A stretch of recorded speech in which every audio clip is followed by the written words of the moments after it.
Folks, the man to my right, I'm going to call it right. Computers are so weird how it works. So if on YouTube it's different, I apologize for that. Covers the Patriots for a living, covers Boston sports for a living. Last time he was on was before free agency, before the draft, before schedule release. But we did a what I'm going to call a D hop, skip, and a jump to now. From 98.5 in Boston, folks, it's the real Alex Barth. It's Alex Barth. Alex, how are we doing today? Good. Thanks for having me. The other thing I was going to mention too is it's the guy with the $1 million smile who will lock you in a room for 7 hours and talk about the offensive lineman from the famed Mountain West Conference.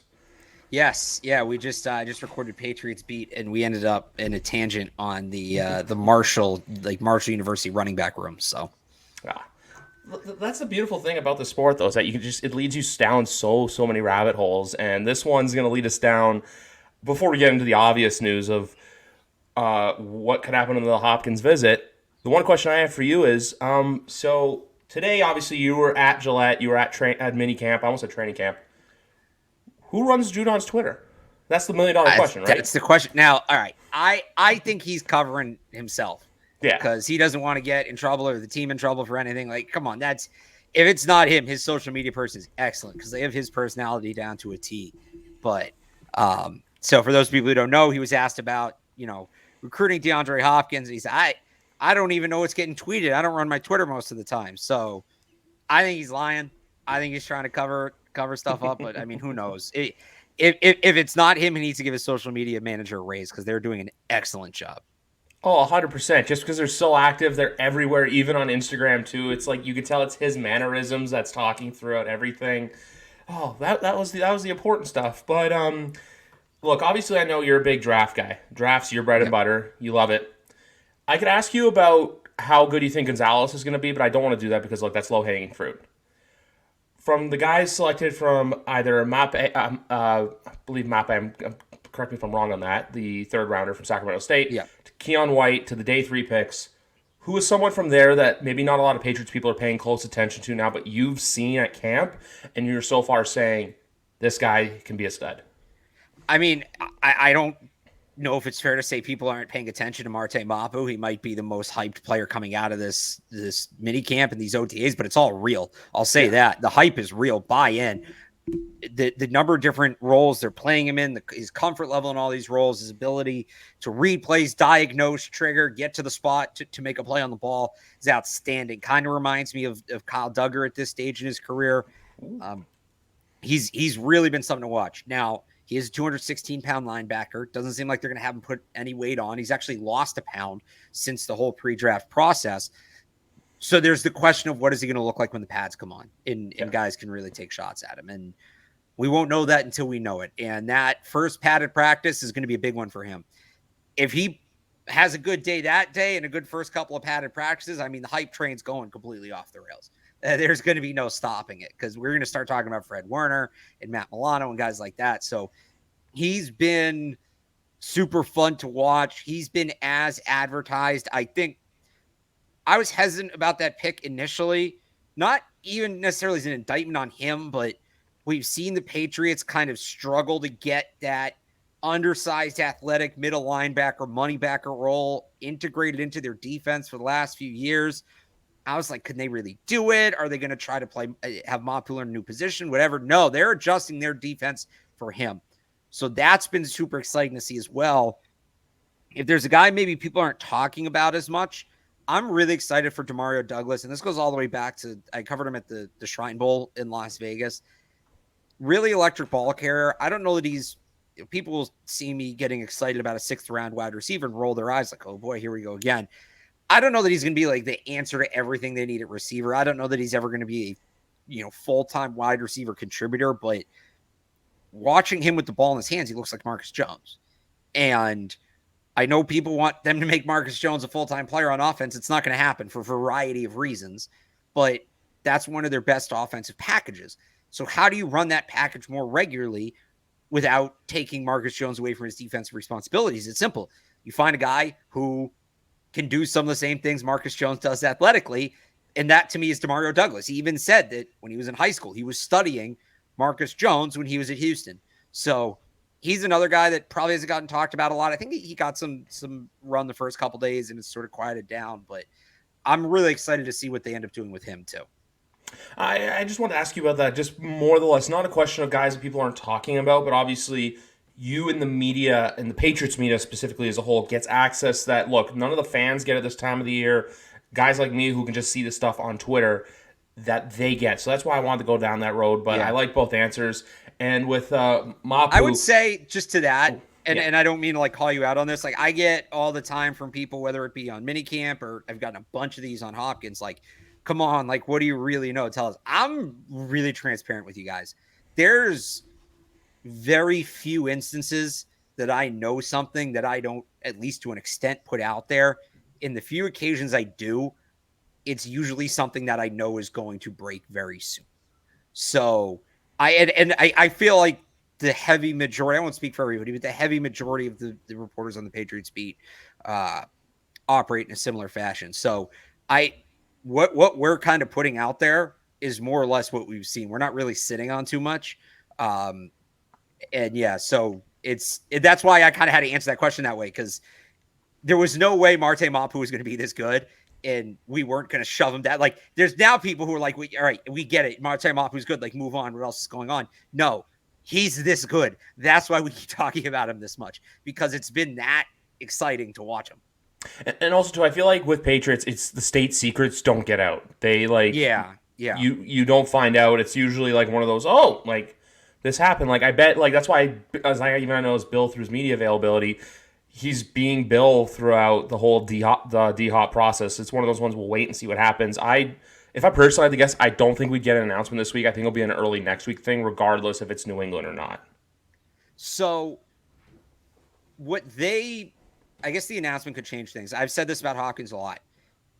If he leaves the building without a contract, he's not signing here. Plain and That's simple. very fair to say. We did this to a lesser extent with the safety from the Rams, Taylor Rapp, during free agency, where he visited and everybody got all excited. Oh, hey, this guy would be great to replace Devin McCourty. And there were the reports, yeah, he's going on more visits and he'll consider the Patriots. No, that's not how that works. If the Patriots really want DeAndre Hopkins, which they should, they have money to spend, the role for him, all of it. Do not let him leave the building without a contract. Because did you notice what happened? He met with the Titans. Within all the reports that he left the Titans without a contract, and ensuing reports since, you've heard, he has a meeting with the Patriots, and he might take more meetings after that. Yeah. No defined meetings, but he might take more. That is his camp, Clutch Sports, signaling to the Titans, yeah, he's going to New England. We told you we'd think about it, but yeah, we're not going to think about it. You didn't offer us enough. Like, if you want us to think about it, you got to give us a reason to think about it, right? It's going to be the same thing if he leaves Patriots out of contract. When you start seeing, yeah, he left the Patriots, and although he has no more visits officially scheduled, he's, planning on meeting with other teams, yada, yada, yada, that means Patriots didn't offer him enough money, more likely than not. So maybe they don't announce it until Monday, sure, but they cannot let him leave the building without a contract. Yeah, that's a very good point to put. That's more or less what I meant by all that. And even to the Mapu point, I want to go back to that for a second because I remember watching the draft, and Friday night the pick gets announced at first. I went from, okay, what are we doing here, to that's a Belichick pick. That's just the one statement I wanted to make quickly. I actually think he's more of a Matt Groh pick, believe it or not. Just because he has Matt Groh's just going for athletes. I mean, we've seen that almost across the board in the year since he's taken over. They take 2 years ago, the fastest wide receiver at the combine, the fastest running back at the combine, Marcus Jones, had he not been hurt, would have been one of, if not the fastest cornerback at the combine. You kind of saw them dip back into that thing this year as well. Keon White was an incredible physical tester. Christian Gonzalez was an incredible physical tester. Sidney So was an incredible physical tester. Tamario Douglas was hurt, but a guy that projects as one of those, physical freaks. Going further down, like Amir Speed tested super well. Mapu was hurt, but you watch him on tape, like it's clear this guy is a top tier athlete, even at the NFL level. And Bill's been hesitant. Bill generally likes those bigger linebackers. So I'm not going to say it like Bill hated the pick, because I think it is a collaborative effort, but I thought that was Matt Groh. I thought that there's a lot of Matt Groh's fingerprints on that pick. Yeah, that's fair. And even to the Keon White pick, at first it's like, okay, they don't necessarily need defensive edge starting, but it's always good to have defensive edge depth. Like the last podcast I did was with a Chargers reporter, writer, excuse me. And basically, they were saying the lacking for depth at safety and defensive edge, something that they need behind Derwin James and Joey Bosa. So just for them to have that now, because we like for as much as I like him, like do we think we don't know if Dietrich Wise is going to be what he was last year, just because that was like a boom year for him. And we all know what Matthew Judon is going to be as well. Like he's going to be Judon, but it's always good to have someone behind Matthew Judon who can take a lot of the holding calls away from Judon. So we'll wait and see what happens there. Moving besides the offensive side of the ball, look, I'm not going to go on here and say is there a quarterback competition because I've been saying this for months now. There is no quarterback competition in Foxborough unless Mac opens the door for it. But I just don't see it happening. But with the running back room, obviously James White getting waived yesterday, that may signal for the Hopkins thing. We'll wait and see there. But how would you grade the running backs now with no more Robinson in the running back room? Do you put Strong ahead of Harris or do you put Harris ahead of Strong? I think it's different. I don't think Robinson's release changes much. People are surprised they released him. I was kind of surprised they signed him. And I go back and look at it. You could have had Damian Harris for the same money. And I understand that a lot of the guys that didn't get along with Matt Patricia are no longer here. And Damian Harris was one of them. And money probably wasn't the consideration there, which, I don't necessarily agree with, but I think that's what the case was. I don't know that it's Harris ahead of Strong. They're different players. I think it's more situationally. Harris is a change of pace back. He's a bit further along as a receiver. Kevin Harris is more of a bowling ball. He's a bit further along as a blocker. So it's going to be the two of them, I feel like, behind Ramondre Stevenson. It seems like Ty Montgomery is going to sort of have his own role, do his own thing. And there'll be some running back responsibilities within that. But I think they need them both to be good. They need them both to contribute this year. I don't think it's a thing where, hey, Pierre Strong's going to be RB2 and we have Kevin Harris in case somebody gets hurt. I think they're going to be both called on in different situations this year and asked to make plays. One take I also have on that is I think their roles in the Arizona game when Ramondre went down, or actually I don't think he even played in that game.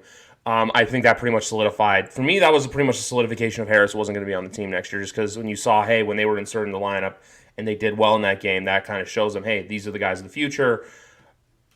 But I completely agree with you on that, where you can put Harris in kind of in those short yardage situations, and then Strong can be your receiving running back. I completely agree with that. Exactly. And then with the offensive line room, how is that looking so far? Is there any traction on DJ Fluker, or do you think that was just he may be signed for depth or break glass case of emergency guy? Yeah, I think they're just checking in on Fluker. That may have been, he was at the Alabama Pro Days, a Saban guy, Bill. Yeah. I don't think they're going to sign him right now, but down the road, if things go bad, I think they just wanted to kind of have their information on him. We still don't know what the full picture looks like because Trent Brown wasn't at OTAs, missed practice yesterday, was limited today, didn't do any team drills. Just kind of reading the tea leaves, I think it's going to be Trent Brown at left tackle, and it's Connor McDermott and Riley Reif battling for the right tackle spot with Calvin Anderson as the backup left tackle. Reif's gotten some run at left tackle as well. Yeah, I don't love it. For all the talk about receiver, I think tackle's their biggest weakness. I've said this before. They do need Hopkins. If there were a DeAndre Hopkins equivalent at tackle, and that's not Fluker. I'm talking about like a guy who Hopkins had a great year last year. A guy who had a great year last year, was just on a rebuilding team, got let go, that kind of thing. I would say get that guy over Hopkins. I think they need the tackle help more. Seems like this is the group they're going to go with. I think Connor McDermott can be fine. I think Riley Reif can be fine. You're counting on a lot of what ifs going a certain way there, though. Yeah. Which is almost why I would like to see them sign Fluker. I don't know that Fluker's going to be the answer. I don't know that he's going to come in and be great. He probably won't. But it seems like the plan is sort of just throw as many things against the wall and see what sticks. And if you're going to do that, you might as well get as many kicks at the can as you can. And Fluker, the more 50-50 guys you have, the better the chance that you hit on one of them. And I think Fluker is maybe not as good of a chance as hitting as a guy like Riley Reif or Connor McDermott. It's probably higher floor, lower ceiling, but why not try him out, right? So I'm still a little nervous about the tackle position. We'll see what it looks like when Trent gets out there. We'll see what it looks like when they're in full pads, but tackle, especially right tackle, is still going to be a question. Yeah, I completely agree with you on that. And I even went back and watched pieces of our old podcast from February just to see like what answers were there. And I remember asking you, hey, where should they spend the money? And I always thought, you know what, go get that big receiver one. It was you that made me think, yeah, they got to go get a tackle. If you're going to spend the big money, you got to spend it on the tackle. even in the draft, like they did draft a couple offensive linemen. Jake Andrews, I do like just because I'd rather see him more than Ferentz, but we'll wait and see what happens there because you can always plug and play Ferentz and guard if need be as a break glass in case of emergency kind of guy. I always say that instead of being like reserve, where it's like, hey, you need to put him in the lineup, he can go in the lineup, that sort of thing. Shifting off of the Patriots for a second because I started asking this question to people when they come on the podcast. I want to get your answer on this. Throughout the whole NFL world right now, this is the time of year. Hot take gets thrown out. Some team projections are crazy or insane. And even there's a fantasy football question I'm going to ask you, but I'll ask you that down the road. When it comes to certain teams in the NFL, are there a couple of teams right now that you think are getting a little too much? There's a little more smoke to the fire than there should be? Yeah, I think the Jets are one, just because what Aaron Rodgers are you going to get? Is he going to be engaged, or are they going to lose 2 games to start the season? He's going to totally check out. How are all those pieces going to fit together? We felt this way about the Broncos at this time last year, the same way a lot of people are talking about the Jets. And people say the Jets have a better roster. The Broncos have a pretty damn good roster. They were the number 2 defense in football the year before. You look at who they had at wide receiver: Cortland Sutton, Tim Patrick, Jerry Jeudy. They had talent. They just had a bad coach who, by the way, is now in New York as the offensive coordinator, and they had an old quarterback that turned out was washed. So I think the Jets are one of those teams that people are maybe a little too high on. I'm just kind of going through the league in my head right now real quick. I still see some people believing in the Rams. I don't really get that one. I think they're kind of tapping out. Who else is there? The NFC East is always interesting. None of those teams ever perform the way we think they're going to perform. The Giants was last year a sign of things to come, or was it an anomaly? What are the Cowboys going to look like? Because they should be good, but are they have the same players as last year? They weren't, great. Can the Eagles, are they going to have a Super Bowl hangover kind of thing? So, yeah, it definitely has. I think I'd say the Jets is my big answer to that, though. I think yes, the upside of the Jets is tremendous, absolutely. But there's a lot of variables there that I don't think people are necessarily considering.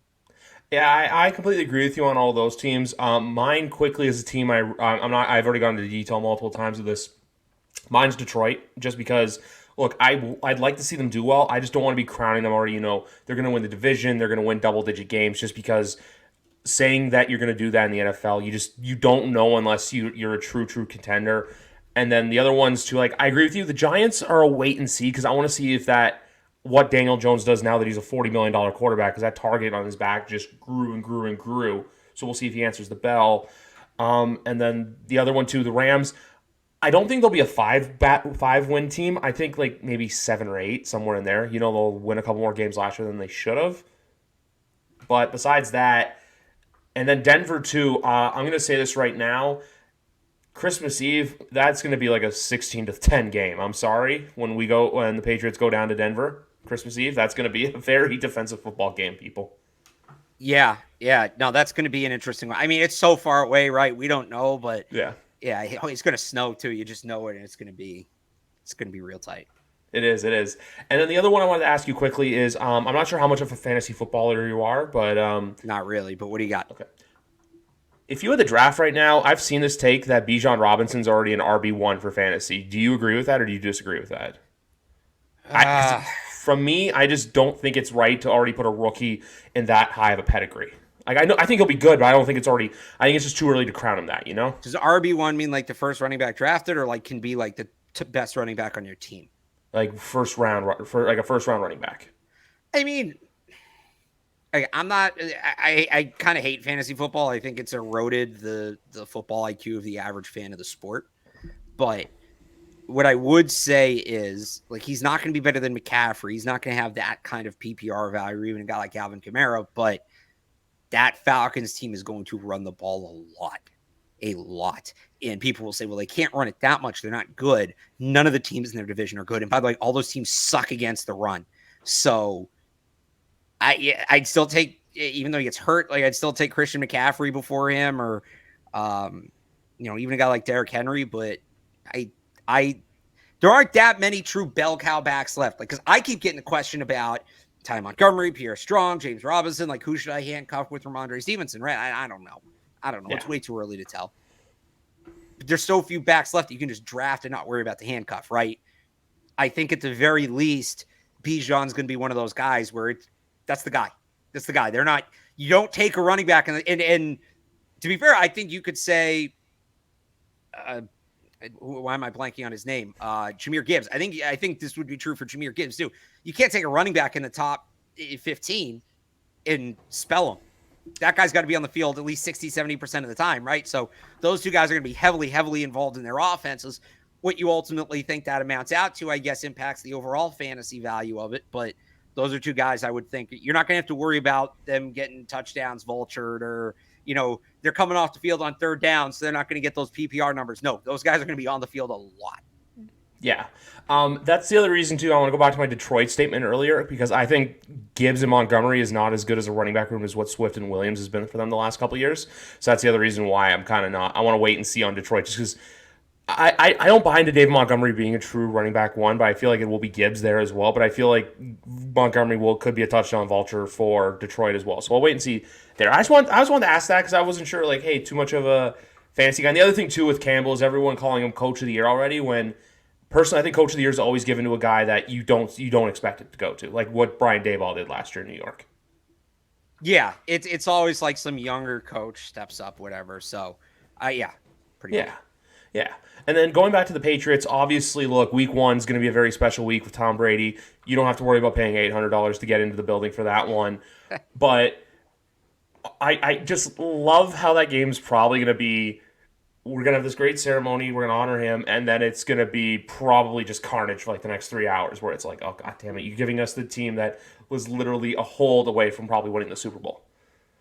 Well, I think they're going to honor him at halftime. So hopefully they keep it close through the first half, right? Yes. I think they will. It's week 1. It's still very much a feeling out process. We're going to learn a lot about the Patriots in that game because the things the Eagles do the best are the things the Patriots struggle with. They have a really good pass rush. We don't know about the Patriots tackles, and they run a ton of RPOs, which the Patriots have had a lot of trouble with the last few years, right? It's a similar RPO package to the one you see in Miami because Tua, Jalen Hurts, right, came up in the same offense at Alabama. So even if they don't win it, if it's close, that's a good sign. I do think we're going to learn a lot about the Patriots in that game. And then off the top of the head, it's just like, oh, hey, by the way, you get the Dolphins week 2 Sunday Night Football, which I'm excited for that one just because I feel like Miami's one of those teams where it's like we don't know what we're going to get with them. I feel like, look, New York, it's the same thing.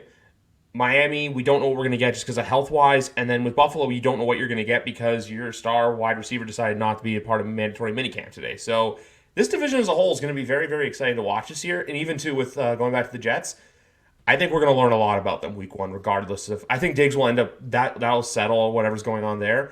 But I think we're going to learn a lot about the New York Jets week 1. Yeah, I think and again, that's one of those things where you got to keep Rodgers engaged, right? So can they win off the bat, or are they going to start slow and he's just going to be like, F this, I'm going to take my money and go home like he did last year? That literally is just it because it's just like we don't know what to expect. We don't know what we're going to get. And then even going back to the Patriots with their schedule too, one question I wanted to ask you. Germany, do you think you'll be there, or do you think it's going to be a remote work kind of thing? I don't know yet. I still got to renew my passport just in case. Actually, thanks for reminding me. I have to. No problem. That. But I don't know yet. I don't know. We'll figure that out when we obviously got to figure it ahead of time to make travel plans. But just trying to get through minicamp right now, and then we'll get to that one. I'd love to go. It'd be cool. I've never been to Germany, but we'll see. For sure. And then a couple more quick questions I wanted to ask you before we get out of here. The first being with the Patriots, when you look at their schedule as a whole right now, obviously we can look at who they're playing before the schedule even comes up, before free agency or the draft even happens. But now that all that dust is settled, when you look at their schedule and how it plays out, I'm not asking you for a record prediction, but do you have like a total like wins that you can see like a what their floor is to what their ceiling is? Probably 7 to 10, 7 to 11 wins. They're not going to be any worse than they were last year. I truly believe that. If everything goes right, they should be competing for a higher wild card spot. Maybe the division. That's kind of where I'm at with them. I don't know if they get more than 11. I mean, they're not going to beat the Bills twice. Chiefs, Eagles, you're getting, if you're lucky, one win between those two. They've got a number of other tough games too, right? Cowboys a tough game. If the Jets end up maxing out, that's a tough game. But if they max out, I think they can get to double-digit wins. But I'm close to like 8 or 9, right around 500. Yeah, I think the same thing too. Like I've seen like non-Patriots people say like, it's like people telling me it's like, oh, the Patriots are gonna be so bad this year, and I keep going back to 2020 where I'm just like, look, if that team somehow won 7 games, there's no way 2023 they're gonna lose more. They're gonna lose more than 9 games. That's what I feel like. I feel like their worst Yeah. case scenario is, 8 and 9 again, because that's also we got to remember too. Everything had to go wrong last year. You lost a lot of games you should have won, or there's a lot of close games that you lost, like the Minnesota game. I'm not even going to talk about the actual game of Vegas, and then you had Cincinnati was a weird game because I don't want to know if the Bengals just checked out or if the Patriots found the gas pedal at the wrong time. Sorry, say that again. You cut out. The Bengals game on Christmas Eve last year, was that Yeah. a just the Bengals checked out and they let the Patriots get back into it? Because if we don't know what happens if Ramondre doesn't lose the football. Yeah, I think they caught the Bengals at a good time there. Mm-hmm. I think the Patriots played one of their best games of the year. The Bengals played one of their worst games of the year. It was Bill against Joe Burrow for the first time, so they had that advantage of like really showing Joe Burrow something new. They should be able to hang in it with those teams. Like they should. The question is, like, they're not going to win every game, but if you can steal a couple against those kind of opponents, which last year they were almost good enough to do, they're going to be in good shape. That's kind of what it's going to come down to. They got to win more close games. Yeah, and my thing too is also winning games when your opponent scores over 20 points. That was the big one from last year. Right. But because they play Buffalo week 7, and if they can go into that Buffalo game and I think either 3-3 or 4-2, that is a very big positive for this team. I think if they're in that game and it's like 2-4, I don't or like because they were 3-3 last year before the Chicago game. I believe were they 3-3? Yeah, Pittsburgh. They were Pittsburgh, 500 going Detroit. into that Yeah, game. Pittsburgh, Detroit, and then the Cleveland game, week 7, because week 7 last year was a true litmus test where. And look, for everyone who wants to say that was a bad Mac game, no, that was just a bad team game. That was just Yeah. they didn't show up, and bothers me because Chicago lost the rest of the way out. But not here nor there. So that's my thing. If they can go into Buffalo at around 500, because even say if you lose to Buffalo, you're 3-4. The next week, Miami, but then you have Washington, the Colts, and the Giants. So their November is pretty solid, and then December. I'm sorry, I'm looking at that Week 14 Thursday nighter against the Pittsburgh Steelers already as that's a true litmus test because even though people want to say, oh, Pittsburgh this, Pittsburgh that, Pittsburgh's still going to be an 8 or 9 win team this year. And that's one of those things where they've, kind of fell apart late in Yeah. the year. Really going back to 2019, even sort of 18. I know they won the Super Bowl, but at the end of the regular season, remember, they had 2 bad losses. They had the Miracle Miami and Pittsburgh. and then in Pittsburgh, right? So they've got to be good at the end of seasons. And that's the kind of game that you should win. You've got to show up for that. So that's going to be, we're going to go into that game. If they're still kind of hanging around in it, I think we're going to get there and kind of say, all right, well, let's see. Can they fix the end of the season problem, or is this the beginning of the end? Yeah, because even still, they have Week 15 against Kansas City on Monday Night Football, which ever since Tom Brady left. So, long story short, my birthday is December 20th, Week 15. Yeah.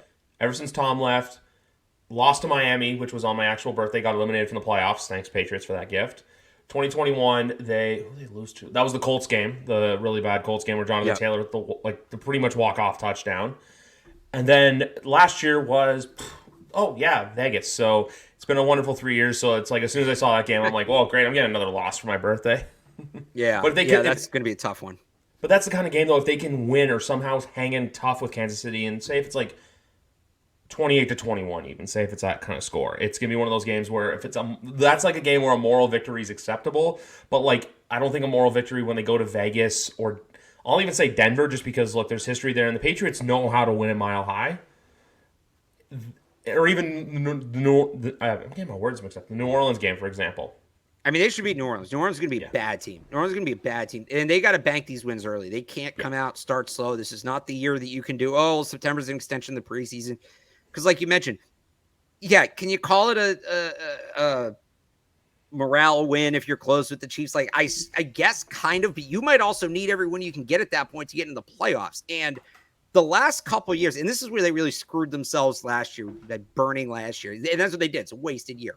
Yeah. When you have a young quarterback early on, you can have moral victories like that. Absolutely.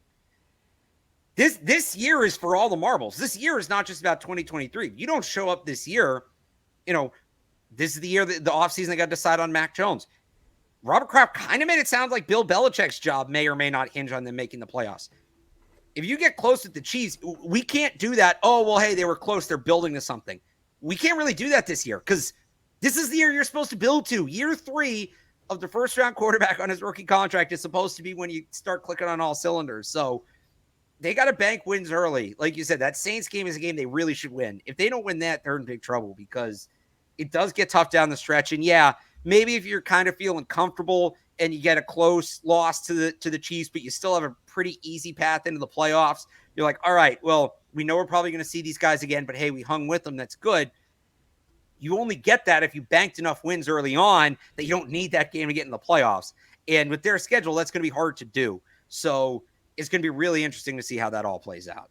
Because after the Chiefs, it's at the Broncos, at the Bills, and then that Jets game. Those are 3 teams, which I know a lot of people last year were saying with the Broncos, where it's like they were as bad as they were. This year, I don't want to write them off, not as winning the division, no, but like I feel like they're going to be a team that's going to be in that mix for that in the hunt, like wild card picture. I don't know if they'll make the playoffs necessarily, but they're definitely going to be a team that's going to be around and a team that's going to be lurking. So that's probably going to be a game that you need. The Pittsburgh's a game you're going to need. The Colts and the Commanders, because those are 2 teams I don't expect to be good. Those are games that you need. And then even like we were saying earlier, you can go into Dallas and steal a win. That'll be huge. You can go, even with Buffalo, say if they lose to Buffalo on New Year's Eve, but they beat Buffalo in Foxborough in October, even though I feel like it could be the flip-flop because for some reason, ever since Brady left, Josh Allen plays amazing at Gillette Stadium. That's just one of those things where it is what it is. But if they can, my thing is just look, get to the bye at around 500 or a couple games over 500, and then hopefully the rest of the way you can find a way to steal games. So you're not like being like, oh hey, we could have won if we did this, but you know what? They played good here. No, I completely agree with you. This year, moral victories are only good if you have the wins early on to back them up. You got to beat the teams you're supposed to beat 100%. Yeah, they can't sleepwalk into games. They can't have trap games this year or anything like that. Yeah, exactly. And then going back to the NFC South thing, I know a lot of people like to rag on that division, but something tells me that I feel like Atlanta could be good just because we don't, like, no one's talking about them, but at the same time, too, I'm not ready to crown anyone from that division yet either. Yeah, I'd agree. It's one of those divisions that always kind of ends up wide open, so I'd agree with that. Yeah, and then the only other division I could see wide open is the I'm still going to say the North just because I know a lot of people like to rag on Minnesota, but at the same time too, I'm just like I'm excited to see what Brian Flores does there, and at the same time too, like I said earlier, I want to see Detroit succeed. I just don't like people already crowning them like they're going to win the division when I don't even remember the last time they won the division was probably 1991. I don't know the number off the top of my head, but it was, yes, a long time ago. Yeah, that division is going to be really interesting because you don't really know what the Bears are going to be. How improved are they with Justin Fields? Obviously, we don't know what the Packers are going to be with Jordan Love. Were the Lions the flash in a pan last year? Are they the real deal? And the Vikings lost arguably their best player or second best player in Dalvin Cook. So that I would say is like the definition of a wide open division. I still feel like Green Bay is going to hover around, like they're going to be like Pittsburgh, that they're going to be that team that's like around Christmas time. It's like, how the hell did they get here? They're like going into week 17, they're like 8-8, or they're like 7-9. They're somewhere in that range. Like they're that like buffer. They're the buffer team. Like I view them the same way I view the Denver Broncos. I'm like, it can go either way. It can either blow up in their face, or they're somehow going to find a way to sneak it in. They're either going to be the 2020 Patriots or the 2021 Patriots. There's not much in between there. I like that analogy. And then before we go, going back to the wide receiver room, 2 games with you. What is that's not even 2 games with you because we know the answer to one. In the world that D Hop doesn't sign, what does the receiving depth order look like to you? Devontae Parker at the X, Juju Smith-Schuster in the slot. It'll be Kendrick Bourne and Tyquan Thornton, assuming Thornton's healthy, competing. I mean, they'll both play the X or the Z, but they'll compete for the main role in the Z. And then you'll have Demario Douglas as a gadget player, kind of in that Marcus Jones role, like I talked about earlier. And I think Kayshon Boutte is headed for a redshirt year. If you want to call Gesicki a receiver, I think he maybe fits in that X slot as well, rotating with those other 2 guys, which is it. It's not a bad group. I mean, it's a long way from where they were in 2020, but it's not. You're not totally giving your young quarterback the best you could possibly give him to succeed. The way you do that is you go sign DeAndre Hopkins. I completely agree with you all that. And then my other thing too, because you mentioned Gesicki quickly, is For the love of God, don't have Hunter Henry as a blocking tight end. Please have him as a pass catching tight end because when he blocks, he ends up on his butt. So that's just something that I've noticed throughout the 2022 season. Yeah, look, they don't. I mean, unless they keep Johnny Lumpkin, who even if they do, he's not going to play a lot. They don't have a blocking tight end because Gesicki can't block either. Gesicki's a worse blocker than Hunter Henry is. So I think a lot of, and they don't have good tackles. They're going to have to capitalize on. We used to say this about Tom Brady a lot, right? That Tom Brady was his own best pass protector because he got the ball out quick. Bill O'Brien's offense is honestly predicated on that concept quite a bit. And I think you're going to see a lot of that this year with Mac Jones. There's going to be quick passes. You're counting on receivers to create after the catch, to get open quickly, things like that. And so the way you do that is that you don't leave the tight end in the block in those concepts. It doesn't do you any good. The tight end is usually the outlet in that. And you're putting those guys out in the pattern and you're just trying to get the ball out of the quarterback's hands as quick as possible. So I think that's how they counter that because they don't have a blocking tight end. They can go tackle eligible. They can put Johnny Lumpkin in, but those guys aren't receiving threats at all. So I don't think you're going to see Hunter Henry block too much. So let me rephrase that. Okay. I don't think you see Hunter Henry block too much traditionally. The one thing I think you're going to see a lot from him and Gesicki, and as much as we knock these guys at blockers, this is something they are both good at. When you go screens, right, things outside the box, you're going to see them getting out in front and blocking corners. And we've seen a lot of that so far. That is something that those guys do well, and that is something I think they're going to be asked to do. But you're not going to see Hunter Henry drop back into a pass set a whole lot this year. Yeah, I feel like it's going to be a learning year, too, for a younger guy like Gesicki as well, because one thing I always like to go back to, and this is a blast in the past, but when Gronk and Hernandez were the forces in New England, the Boston Tea Party, let's call it what it is, or what it was, a name that always comes to mind for how underrated he was a guy by the name of Algie Crumpler. So just throw that out there as well. So basically, you always have to have those like unsung heroes that kind of like, when your name gets called, you better do your job. Well, they've had guys in that role because Algie Crumpler was the blocking tight end that year. That's who he was. He didn't play a lot. He played like 25-30% of the time. That's it. And then Dwayne Allen took over that role, right, a couple years ago. And there was a guy going further back, a guy named Michael Williams, who did that out of the University of Alabama, who actually was tight end at Alabama, was drafted by the Lions. They turned him into a tackle, and then he went to the Patriots. He went back to tight end. Tim Wright did some of that stuff, but he also caught balls in the red zone. The question is, do they keep that guy? Because it would be Johnny Lumpkin. I mean, they could go get somebody else, but it would be Johnny Lumpkin. Do they keep him on the roster? Do they put him on the practice squad and elevate him? Or do they just say, forget it? We're going to be a quick passing team. When we need a blocking tight end, it's going to be in the power run game. At that point, we don't mind telegraphing it. We're just going to throw, City Sal or Antonio Mafia or another offensive lineman out there and just go full power. So it'll be interesting to see. That's going to come down to it's a non-traditional or it's a non-positional roster battle is what that's going to be. It's probably going to be something like, is it Lumpkin as an extra tight end? Is it Malik Cunningham to keep him, to be creative with him? Is it another special teamer, a guy like Jordan Heelig, a guy like DeMarcus Mitchell? Is, at the linebacker position, does it become Anthony Jennings potentially being on the outside looking in? I always refer to it as at-large roster spots, right? So think like March Madness, Yeah. There's 64 spots, but it's not the 64 best teams that get in because you have these certain spots that have to go to conference winners. Your 53-man roster isn't necessarily your best 53 players ranked in order of Madden rating.